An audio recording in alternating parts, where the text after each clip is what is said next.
Денеска продолжи судењето против 75-годишниот штипјанец Денис Асанов, кој ја уби и закопа во сопствениот двор 79-годишната Боријанка Николова.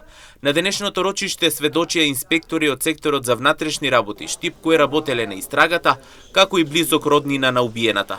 Во домот на обвинетиот беа пронајдени секира, мотика, тесла и дрвена рачка, на кој имаше траги од крв. Анализите покажа дека потекнува од женско лице. Во бањата, ходникот и кујната откриени се траги на човечко ткиво, а според вештачењето, телото било влечено од дневната соба кон бањата.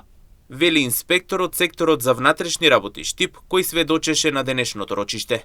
Според обвинителството, убиениот Асанов ја лишил од слобода Боријанка Николова, пошто со остар предмет нож ја пресекол главата и нозете, пошто оштетената починала.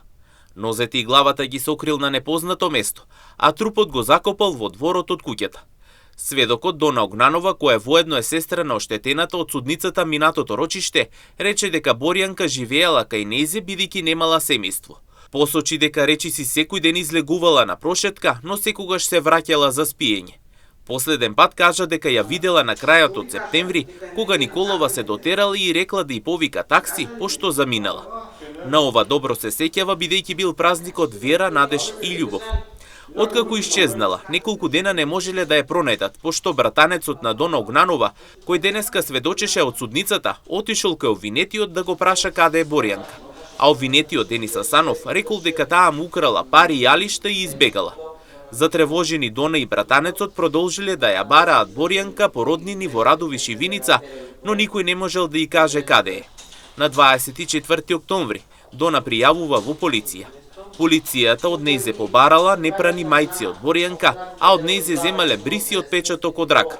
По краток временски период полицијата ја известува Дона дека сестри е мртва и била закопана во дворот кај обвинетиот Денис Асанов и дека главата и нозете се пресечени и ги нема.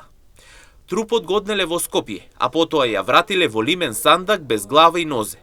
Дона тврди дека таа и својата убиена сестра биле во добри односи, а обвинетиот Асанов не го познава и прв пат го погледна во судницата во очи претходното рочиште.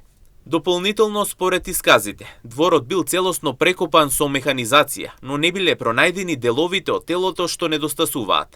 Обвинетиот и денеска не призна вина. Според обвинението, убиството се случило во периодот од 6 октомври до 10 ноември минатата година во дворот на обвинетиот.